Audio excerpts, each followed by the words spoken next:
सुप्रभात बच्चों, कैसे हैं आप सब लोग। आशा करते हूँ आप लोग बहुत अच्छे होंगे। मैं हूँ आपकी हिंदी की अध्यापिका। तो बच्चों, पिछली कक्षा में हमने वर्ण और मात्राएं सीखी थी।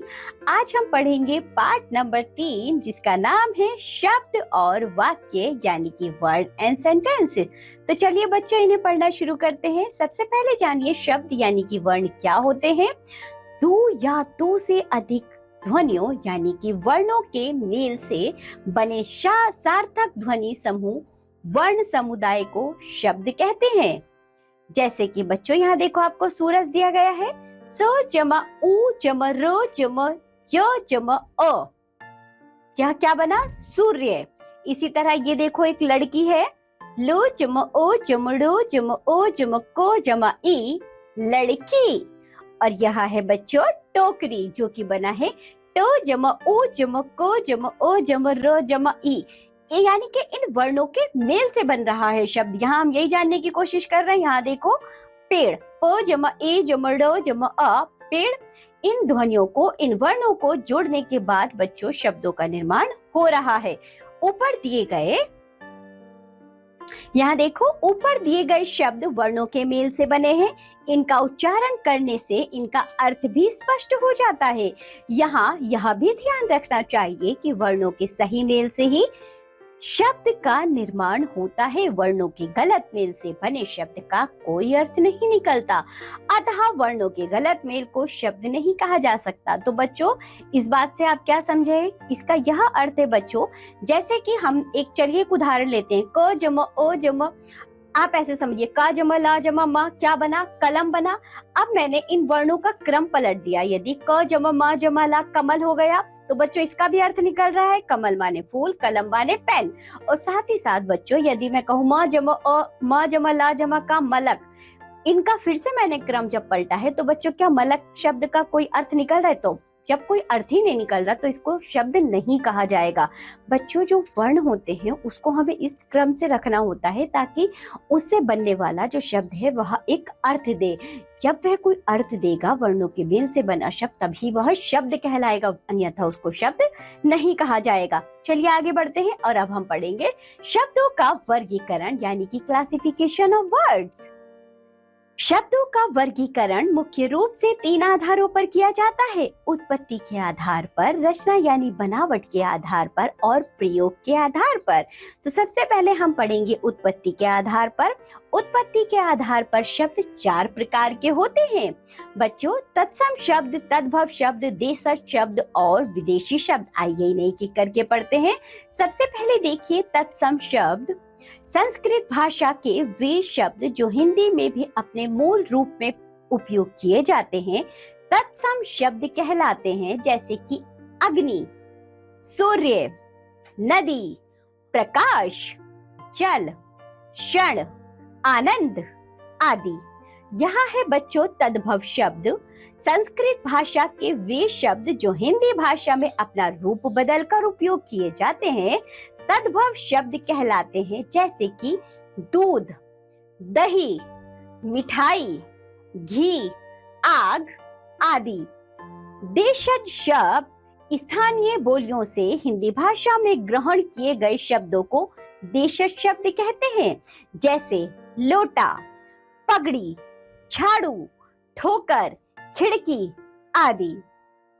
विदेशी शब्द विदेशी भाषाओं से हिंदी भाषा में ग्रहण किए गए शब्दों को विदेशी शब्द कहते हैं, जैसे अंग्रेजी भाषा से school, doctor, machine, pencil, police आदि। अरबी फारसी भाषा से कागज, खून, हजार, जमींदार, फकीर, बाजार। और पुर्तगाली भाषा से अलमारी, गोदाम, साबुन, पादरी। तो बच्चों, अन्य भाषाओं से हिंदी भाषा में जब शब्द लिए जाते हैं विदेशी भाषाओं से, तो उनको विदेशी शब्द कहा जाता है। तो बच्चों, ये तो पढ़े अभी हमने ऊपर उत्पत्ति के आधार पर शब्द। अब देखिए रचना के आधार पर, यानी रचना के आधार पर शब्द 3 प्रकार के होते हैं। कौन कौन से? रूढ़ शब्द, यौगिक शब्द और योग रूढ़ शब्द। आइए इन्हें एक-एक करके पढ़ते हैं। सबसे पहले देखिए रूढ़ शब्द। जिन शब्दों का किसी विशेष अर्थ के लिए प्रयोग किया जाता है तथा खंड करने पर कोई सार्थक अर्थ ना निकले, ऐसे शब्द रूढ़ शब्द कहलाते हैं, जैसे मोर, रोटी, दीवार, घर आदि। अब बच्चों जो मोर शब्द है आप उसके टुकड़े कीजिए जरा। हमने लिखा मो जमा रा, तो क्या मो का कोई अर्थ निकल रहा है, रा का कोई अर्थ निकल रहा है। इसी तरह रोटी, यदि हम रोटी शब्द के टुकड़े करेंगे तो रो जमा टी, तो बच्चों क्या इसका कोई अर्थ निकल रहा है, नहीं। इसी तरह दीवार के जब हम टुकड़े करेंगे तो कोई अर्थ नहीं निकलेगा, घर के जब हम टुकड़े करेंगे तो कोई अर्थ नहीं निकलेगा। अलग अलग एक साथ तो इनका कोई अर्थ है, लेकिन टुकड़े करने पर इनका स्वतंत्र रूप से कोई अर्थ नहीं है। तो बच्चों ऐसे शब्दों को रूढ़ शब्द कहा जाता है। चलिए आगे बढ़ते हैं। अब देखिए यौगिक शब्द दो या दो से अधिक शब्दों के योग से जो शब्द बनते हैं यौगिक शब्द कहलाते हैं। इनके खंड करने पर प्रत्येक खंड से कोई ना कोई सार्थक अर्थ अवश्य निकलता है। जैसे सब्जी वाला, तो सब्जी जमा वाला, बच्चों सब्जी से सब्जी वाला दो शब्दों को जोड़कर बनाए सब्जी जमा वाला से। इसी तरह पुस्तकालय, पुस्तक जमा आलय, पुस्तक का अपना स्वयं अर्थ है और आलय का अपना स्वयं अर्थ है। इसी तरह बच्चों रेलगाड़ी, रेल जमा गाड़ी, पाठशाला, पाठ जमा शाला। तो बच्चों जो ऐसे शब्द होते हैं जहाँ दो शब्दों को मिलाकर शब्द बनाए जाते हैं उनको यौगिक शब्द कहा जाता है। आगे देखिए बच्चों, योग रूढ़ शब्द दो शब्दों के योग से बने किसी विशेष अर्थ का बोध कराने वाले शब्दों को योग रूढ़ शब्द कहते हैं। जैसे दशानन, दश जमा आनंद, तो इसका क्या अर्थ हुआ बच्चों, 10 मुखों वाला, अर्थात रावण। तो बच्चों यहाँ पर जो 10 मुख वाला है वह केवल और केवल शब्द रावण के लिए प्रयोग हो रहा है, इसलिए इसको योग रूढ़ शब्द कहा जाएगा। योग इसलिए बच्चों की बन तो ये रहा है दो शब्दों को मिलाकर, लेकिन रूढ़ हो गया है किसी विशेष अर्थ के लिए, इसलिए इन शब्दों को योग रूढ़ शब्द कहा जाता है। इसी तरह देखिए नीलकंठ, नील जमा कंठ, इसका क्या अर्थ हुआ, नीले कंठ वाला, अर्थात शिव जी। इसी तरह लंबोदर, लंबा जमा उदर, बड़े पेट वाला, अर्थात कौन बच्चों, गणेश। तो इसलिए इन शब्दों को योग रूढ़ शब्द कहा जाता है। चलिए आगे बढ़ते हैं।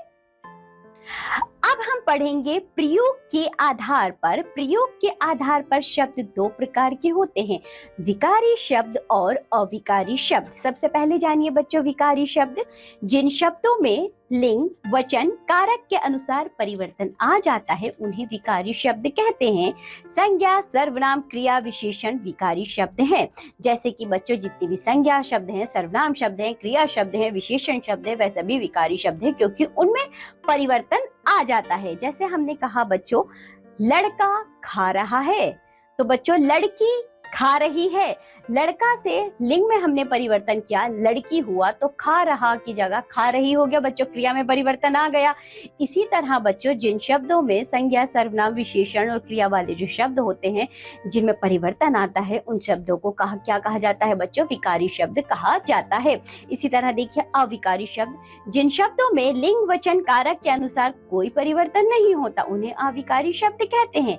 क्रिया, विशेषण, संबंध बोधक, समुच्चय बोधक, विस्मयादि बोधक अविकारी शब्द हैं। जैसे कि बच्चों अचानक, धीरे धीरे, तेज, इन्हें बच्चों हम आगे के पाठों में विस्तार से भी पढ़ेंगे। तो चलिए आगे बढ़ते हैं। अब हम पढ़ेंगे वाक्य यानी कि सेंटेंस क्या होते हैं। तो बच्चों शब्द तो आप सभी को समझ में आ गए ना। शब्दों के हमने उत्पत्ति के आधार पर भी देखा, बनावट के आधार पर भी देखा और प्रयोग के आधार पर भी बच्चों शब्दों का वर्गीकरण देखा। अब हम पढ़ेंगे वाक्य यानी कि सेंटेंस। वाक्य यानी सेंटेंस शब्दों के सार्थक व क्रमबद्ध समूह को वाक्य कहते हैं। जैसे किसान खेत जोतता है, तो बच्चों यहाँ जो ये पंक्ति है शब्दों के सार्थक व क्रमबद्ध समूह को वाक्य कहते हैं। इसका वही अर्थ निकलता है जिस तरह बच्चों जब शब्द बनाते थे तो हम जो वर्ण लेते थे उनका क्रम भी एक व्यवस्थित रूप में होता था, तभी वह शब्द कहलाते थे। इसी तरह किसान खेत जोतता है, जब हमने बच्चों किसान खेत, यदि मैं इसको ये इस तरह कहूँ, खेत किसान है, जोतता किसान, जोतता किसान खेत है, तो बच्चों ये जो वाक्य मैंने कहा ये वाक्य तब तक नहीं कहलाएगा क्योंकि जब हम इस तरह से बच्चों कोई भी बात अपनी कहेंगे तो वह स्पष्ट रूप से अर्थ नहीं देगी और जो शब्दों का जो अपना स्थान है वे अपने स्थान पर ना होकर कहीं आगे पीछे कर दिए गए हैं, तो इसलिए बच्चों ये वाक्य नहीं कहलाए जाएंगे। शब्दों का एक क्रमबद्ध समूह ही बच्चों वाक्य कहलाता है। चलिए आगे बढ़ते हैं। अब हम पढ़ेंगे वाक्य के अंग, पार्ट्स ऑफ सेंटेंस। वाक्य के दो अंग होते हैं, उद्देश्य और विधेय। तो चलिए सबसे पहले हम पढ़ते हैं उद्देश्य।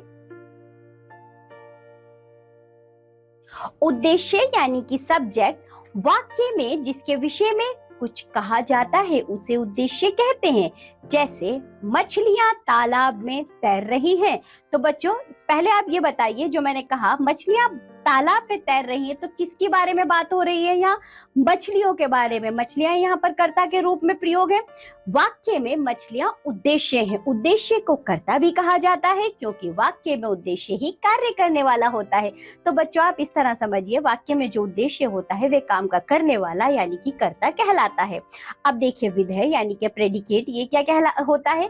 वाक्य में उद्देश्य के विषय में जो कुछ कहा जाता है उसे विधेय कहते हैं। जैसे तितलियां उड़ रही हैं। वाक्य में जो बच्चों उड़ रही हैं, तितलियां क्या हो गया? हमारा उद्देश्य हो गया। अब तितलियां शब्द को छोड़कर उस तितलियों के बारे में जो भी कहा जा रहा है, जैसे कि उड़ रही हैं, ये सभी हमारा विधेय हो जाएगा। आइए देखिए कुछ और उदाहरण उद्देश्य और विधेय के। जैसे कि बच्चों रामू उद्देश्य है तो गाय चराता है, यह हमारा विधेय हो जाएगा। हर्षिता गीत गा रही है, तो बच्चों हर्षिता उद्देश्य है, गीत गा रही है, हमारा विधेय है। बच्चे उद्देश्य हैं, खेल रहे हैं, हमारा विधेय है। अध्यापिका उद्देश्य है, पढ़ा रही है, हमारा विधेय है। फूल उद्देश्य है तो खिल रहे हैं, हमारा विधेय है। बच्चा उद्देश्य है तो रोता है, हमारा विधेय है। काजल उद्देश्य है तो विद्यालय जाती है, हमारा विधेय है। तो चलिए बच्चों आगे बढ़ते हैं। ये तो हमारे वाक्य के अंग जो कि 2 थे, उद्देश्य और विधेय। आइए अब हम पढ़ेंगे वाक्य के प्रकार, काइंड्स ऑफ सेंटेंस। अर्थ के आधार पर वाक्य 8 प्रकार के होते हैं। आइए इन्हें जानते हैं कौन कौन से। सबसे पहला देखिए बच्चों भेद, विधानवाचक वाक्य। जिन वाक्यों में काम का सामान्य रूप से होना या करना पाया जाए उन्हें विधानवाचक वाक्य कहते हैं। जैसे प्रतीक खाना खा रहा है, तो बच्चों इस वाक्य में सामान्य रूप से काम का करना हो रहा है, इस तरीके से पाया गया है, इसलिए इसको विधानवाचक वाक्य कहेंगे। आगे देखिए दूसरा भेद है हमारा नकारात्मक या निषेधवाचक वाक्य, यानी कि जिसमें बच्चों मनाही हो। जैसे कि जिन वाक्यों में काम का ना करना या ना होना पाया जाए उन्हें नकारात्मक या निषेधवाचक वाक्य कहते हैं। जैसे कि मत शब्द का प्रयोग किसी कार्य को ना करने की आज्ञा के लिए करते हैं। प्रतीक ने खाना नहीं खाया। फूल मत तोड़ो, तो बच्चों यहाँ पे कार्य ना करने के लिए कहा जा रहा है, कार्य की मनाही हो रही है, इसलिए ऐसे वाक्यों को नकारात्मक या निषेधात्मक वाक्य कहा जाता है। प्रश्नवाचक वाक्य, जिन वाक्यों में प्रश्न पूछे जाएं उन्हें प्रश्नवाचक वाक्य कहते हैं। जैसे कि क्या प्रतीक ने खाना खा लिया है? तुम कैसे हो? हम कहाँ जा रहे हैं? तो बच्चों इस प्रकार के जो प्रश्न रूप में जो वाक्य होते हैं उनको प्रश्न सूचक वाक्य, प्रश्नवाचक वाक्य कहा जाता है। चलिए आगे देखिए आज्ञावाचक वाक्य। जिन वाक्यों में आज्ञा या निर्देश आदि का भाव प्रकट हो उन्हें आज्ञावाचक वाक्य कहते हैं। जैसे प्रतीक को बुलाओ, तो बच्चों यहाँ पर आज्ञा दी जा रही है, प्रतीक को बुलाओ एक आज्ञा के रूप में, इसलिए ऐसे वाक्यों को आज्ञावाचक वाक्य कहा जाएगा। संदेहवाचक वाक्य, जिन वाक्यों में हमें संदेह या शक का बोध होता है उन्हें संदेहवाचक वाक्य कहते हैं। जैसे कि शायद प्रतीक घर आ गया होगा। शायद, तो बच्चों हमने शायद शब्द लगाकर यहाँ पर संदेह प्रकट किया है, इसलिए इनको संदेहवाचक वाक्य कहा जाएगा। चलिए आगे बढ़ते हैं। आगे देखिए बच्चों संकेतवाचक वाक्य। जिन वाक्यों में किसी शर्त की ओर संकेत किया जाए उन्हें संकेतवाचक वाक्य कहते हैं। जैसे यदि प्रतीक तेज चलता तो हम विद्यालय समय पर पहुंच जाते, तो बच्चों यहाँ संकेत दिया जा रहा है। आगे देखिए विस्मयादिवाचक वाक्य। जिन वाक्यों में आश्चर्य, घृणा, शोक, हर्ष आदि का भाव प्रकट हो उन्हें विस्मयादिवाचक वाक्य कहते हैं। जैसे ओह बड़े दुख की बात है। इच्छावाचक वाक्य। जिन वाक्यों में किसी इच्छा का बोध हो उन्हें इच्छावाचक वाक्य कहते हैं। जैसे ईश्वर तुम्हें सफलता प्राप्त कराए। तो बच्चों आपने इस पाठ में क्या जाना? आपने जाना वर्णों से शब्दों की रचना होती है, शब्दों का वर्गीकरण उत्पत्ति के आधार पर, रचना के आधार पर, प्रयोग के आधार पर किया जाता है। शब्दों के योग से वाक्य बनते हैं। वाक्य के उद्देश्य विविध है तो अंग होते हैं। तो चलिए बच्चों, इसी के साथ ये पाठ होता है यहाँ समाप्त। आज आपने पढ़े हैं शब्द और वाक्य। तो बच्चों, आपने जाना कि शब्द कितने प्रकार के होते हैं, उत्पत्ति के आधार पर, प्रयोग के आधार पर और बच्चों बनावट के आधार पर। साथ ही साथ बच्चों, आपने वाक्य भी जाने, उसके अंग भी जाने, उसके प्रकार भी जाने। इन सबको अच्छे से याद करिए, इस वीडियो को देखिए। अब हम मिलेंगे आपसे अगली कक्षा में। तब तक के लिए बाय बच्चों।